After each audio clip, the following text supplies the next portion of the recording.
Howdy. We're here today with Morgan. That's hey, me. Morgan. Hi. Morgan came in to camp overnight here at Honey's Park in Arco, Idaho. And we got to talking and he showed me his van. And Morgan, go ahead and tell us what year and all, what is your van? Yeah. Okay. So I originally got this at the beginning of 2020. I wanted to, do the whole road trip around the country kind of thing. And so I got this van off Craigslist for $1,500. It's a 1998 Dodge Ram Van 3500. It had about 190,000 miles on it when I got it. I bought it, and then a few weeks later the pandemic hit, so that sucked. Yeah. So kind of ruined that plan. But a couple of years later, I have summer off, so I decided, I still have this van. Yeah.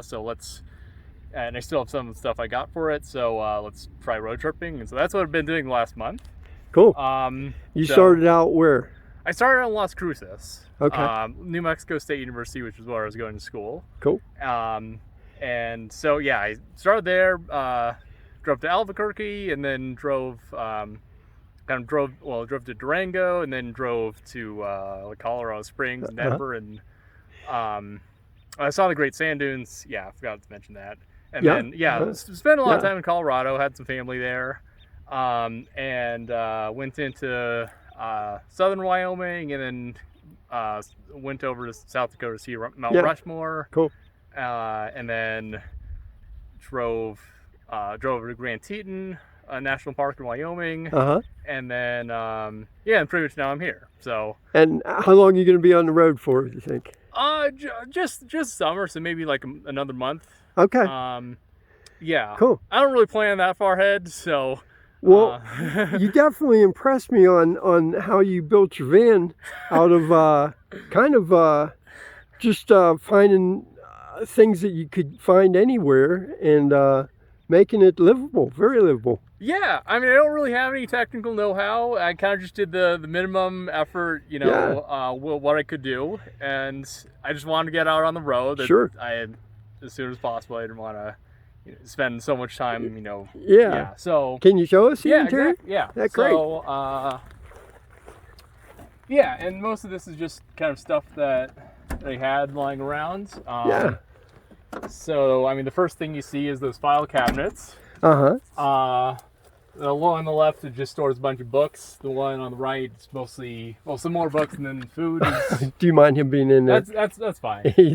That's Gibson. He's the youngest. He loves to check everything. Yeah. So yeah, that's just storage, and then it's a portable toilet, like fold out toilet. Oh yeah, right cool. there. Oh yeah. Yeah. And then all right, so right here is the bed. Yeah. It's kind of a skinny bed, like a little bit narrower than a single, so it's like more rocking room. And that's just a like a metal bed frame. Yeah, just a regular metal bed frame. I think I bought it for like $80. Cool. Yeah. And I just had this mattress already, so. And then sleeping bag, blanket, pillows. You're tall. How tall are you? I'm 6'1". How's that work? Yeah, well, I mean, the bed is I think 5'10", so I thought that would be a problem, and that's why I originally had this to like put for my feet. Yeah. But I ended up I didn't really feel like I needed it. I sleep fine without it, so kind of just leave that to the side. So. Yeah. The bed frame is secured? Yeah. Okay, so I mean partly by these bungee cords, partly by the seat belt. Yeah. The seat belt was already here. And this was a passenger van, so you took out all the seats, right? I actually didn't even do that. This is just how I bought it. It was like a cargo van. And, I think it was used by like a furniture store or something. Yeah. Yeah. So yeah, I was lucky I didn't even have to take out the seats. Nice. Yeah, so we got a portable sink. Yeah, that's just something I bought. I'm going to come in so I can see the bottom of that. Okay. Oh right, so it's a foot pump. So you. Oh yeah. Just do that. I mostly just use it to brush my teeth. And it empties out into this. Okay, so this is actually the container that holds the water? This holds the clean water, and this is there's this. Yeah, the hose comes down into that jug. Yeah. So easy to empty or fill, huh? Yeah. So then, right, so the seatbelt holds the sink in place and also goes around this leg of the bed frame. Okay, yeah.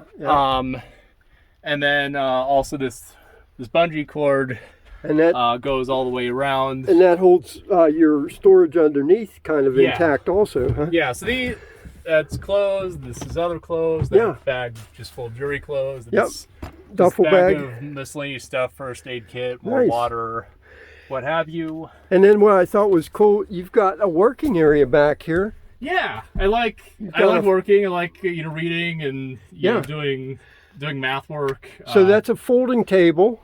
Just folding. That is again held in with some bungee cords, I think, down to the floor there. Yeah, these hold like that. Yeah, also in the second seatbelt. See there, Tom, like zoomed in on them a little bit. Okay. And then there's you've got a swivel chair down there. Yeah, so when I want to use the chair, just bring it out. And I had to get this chair like kind of lower than usual, so that I could. So your head fits. My head fits just barely. So if I had this cushion on, then it wouldn't fit anymore. I didn't have much margin of error there. So. Yeah. And then you got a light down there, a desk lamp? Yeah, desk lamp right there. Now, how do you power things here? Oh, right. So, okay, so this was like by far the most expensive part. I guess. Here, I'll come up this way. Okay. Okay. Yeah, so I just got this. Yeah, so it's a Yeti 1000. It holds 1,000 watt hours of electricity. Yeah. And I got it just because it's really like you just plug in. Right. And a lot of people call them solar chargers, but they're basically like a huge power pack. Yeah, it's just a huge battery. Really. You can you recharge it while you're driving? Oh yeah. So my car doesn't have any charging ports that work. Okay. So you just plug it in? don't really use that much power actually because I don't even have a fridge. Right. So but you can plug it into you can plug it into somewhere. a regular wall outlet. Okay. And it just charges that way. Cool. Yeah. Well, you know, Scar has 110 outlets here, so you could charge up while you're here. Yeah. Where you at on it? And that's like after 33%. So yeah. But I'll be in Boise in a couple days, and I'll be at a friend's house. Oh, so okay. I'll just charge it there. Okay. That's really easy. That's pretty much it. Yeah, that's cool though. I think.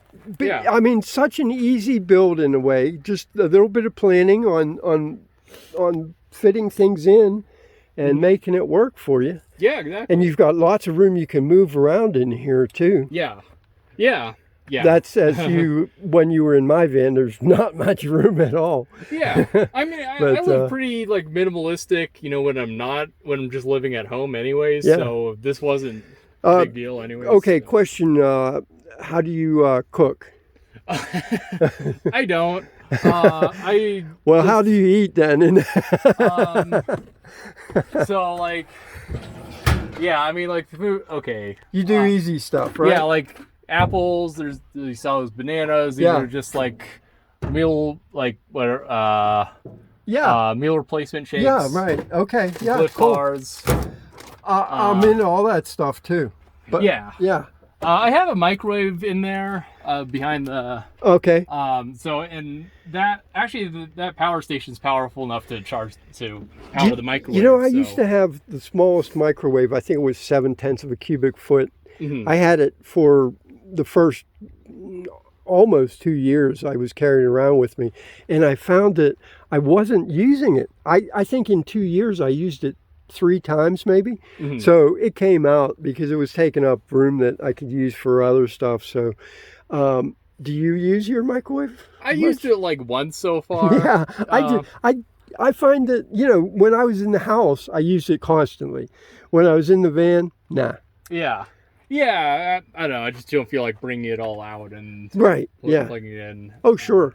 So, I mean, and I don't even like cook when I'm at home. So this isn't different from me, really. Yeah, there's no. I'm not a great cook either. I heat water up. That's about it. And if you're traveling, if you're not staying somewhere for like weeks, then you're out in the woods or something, it's not that big of an issue because you can always stop and grab something to eat. Yeah. So I haven't really spent a whole lot of time like just out in the woods for an extended period of time. So I didn't really felt the need to like stock up on. Well, since you just got the summer, are you mainly like hitting some of the sites to view things? Come on, buddy. Yeah. Hup.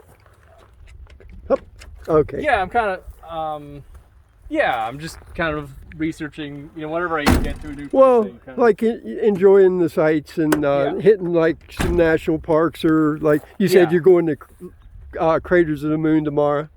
Yeah, and I was just at Grand Teton, and I saw Devil's Tower before that, and Thermopolis was really nice. It has those hot springs, and you're not allowed to go in the hot springs like directly, but it flows into the river, and so I just jumped in the river. Cool. Because I don't really have a plan for showering this way. Yeah. So that was really nice. What I use that has been working fairly well is I got a membership through. Well, I actually got two memberships, one with Planet Fitness and one through Anytime Fitness. Yeah. And my since I'm old and I have Medicare, my insurance actually pays for that, which is great. Yeah. That's something I looked into. But like in the Wyoming and especially like the Western states, there's not a whole lot of small towns. Yeah, and especially Planet Fitness. Those are like bigger towns. Anytime Fitness, you're a lot more small town friendly type. I've found a lot more Anytime Fitness than I have Planet Fitness, and actually I like Anytime better because they have like private shower rooms. Like they'll have a sink, a toilet, and a shower, and you can go in, lock the door, and take care of everything in there. You're not in just like a big open area like Planet Fitness is. Yeah. Okay. If I were in the eastern states, that'd be like probably my go-to. Right. It's less sparse in terms of population centers and stuff. Yeah, it's different out here in the West, that's for sure. But then there's what we call dirty van dwellers. And I qualify. Yeah, me too. Yeah. And you got to kind of just. I think you learn to accept things a little bit more, Yeah. Whereas, if you were, living in an apartment or a house or something, you'd feel like you gotta take a shower a little more often. But when you're out in the woods, it's not that big. It's not a big deal. No job interviews out here. That's right. Anything? Any inspirations you'd like to pass on to? Oh, geez, I don't know. Like if somebody's in college and they're just graduating or they're between semesters, what do you think? Would this be a good way to spend your summer? Yeah, I think so. Yeah, it's been fun so far. Yeah, I'm glad I did it. Yeah, because otherwise, I'd just be wondering like, what if? Right. So. And just the van cost you how much? It was $1,500. $1,500. Yeah. And the power station was almost $1,000. So that was, but I only did that because I read up on like, well, like the stuff that you have. Gosh, I forgot the name, but like. About how to kind of generate electricity otherwise, and it was just like a little bit too much effort for me. So if you're like more willing to put some effort into it, you'd probably get something for cheap. Well, and those all-in-one units are really, I mean, there's no no issues with them hardly at all. And shoot, they'll last for a long time, like 10, 12, 15 years, and you'll be able to use it down the road for emergencies or anything. So you can, I think you can cost justify those. So but those are like the only two. Like after that, like what do you think you've got in the build with the van? Between like all the stuff you've put in there, other than the solar charger. Yeah, I mean, I think like combined, it's all probably less than 3,000. Yeah. Like I think all the rest of the stuff combined is, besides those two things, is less than 500. So. Okay. Yeah, I mean, let's see. There's like a portable sink. I think So you're talking the whole van, everything. Yeah, 3,000. including the van. Yeah. The van, the van was the Gold Zero. That's the first vehicle I've ever owned. So I just use it as like my vehicle. Sure. But the rest of the stuff, like the bed, the table, the chair, the other thing, maybe 500 at the most. Do you think? Yeah, I think 500 is probably around 500. So somebody could buy a van. You got 500, or you hit the Goodwill store. Right. And you can probably do it minimally. Yeah. And that's why, I wanted to do this van tour with you, because it just shows how you can actually do this lifestyle very minimally. Right. And, as you progress, you could always add more things, but you can get into it quickly and easily. Yes. Yeah, like if you do this and like there's something you don't like maybe you want insulation or something, you can like put that in later if you... Right, yeah. Just stay in warm areas. Yeah. Yeah. Yeah. Or sure. If you really desperately want to shower, go, I mean, there's things you can, like shower stations you can buy, I think. I haven't looked, but also, the gym memberships, as you mentioned. Well, there's things you can add on, but if you just want to get started. That's right, yeah. It's not hard. I didn't know anything about any of this. Well, I think you've done a great job. I really do. And appreciate you showing us your van, and thanks for telling us about it and everything. And one last thing. You've had the van for 2 years? Yeah, got a beginning. And mechanically?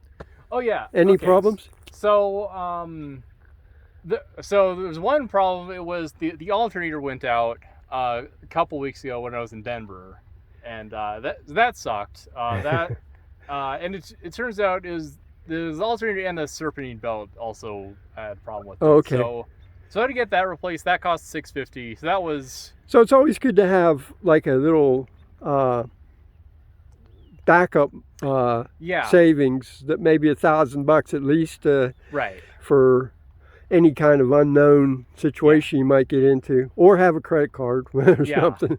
Yeah, and I mean the thing that can suck about that is if your van is also your house and your house is in the repair shop, like that's true. Luckily, I had family in the area that I was visiting anyways. Oh yeah, so I stayed with them for a few days. That is a concern, and I haven't had that situation happen yet. I'm sure it will somewhere down the line, but I've thought, like, what are we going to do if that happens? We could probably get a motel somewhere, but with the dogs, some places don't want pets. Yeah. But I thought, well, maybe they'd leave us sleep in their parking lot in the van, just push it back out or something for the night, and hopefully we won't have that happen. But yeah, it's always a possibility. Yeah. Well, that's not too bad though. I mean, with the age and the mileage on the van. Yeah, I've had it 2.5 years, and that's the only like major thing that's. Yeah. Yeah. And it's your daily driver. Yeah. Too. Yeah. Yeah. Yeah. Cool. And I like also it's an extended body too, so it gives you a little extra room, huh? Right. I think it's like 19 something feet. Yeah. So yeah, but it's still able to like fit in a regular parking space. Yeah. But yeah, it's like the biggest you can be while still like fitting in a regular parking space. And that is the good thing about vans, that you can fit into normal parking spaces. You can get places that big RVs or even slightly larger RVs. Like if you got a pickup with a camper on the back, a lot of times you can't get into places. Right. Yeah. Yeah, you don't have to worry about like clearance. Yeah. Or going into parking garages or something. Nice. Yeah. Well, again, I thank you very much for the Absolutely. tour of your home. Yeah. And wish you happy trails for the rest of the summer. Yeah, absolutely. Thanks, Morgan. Take care. Take care. Yeah. Bye.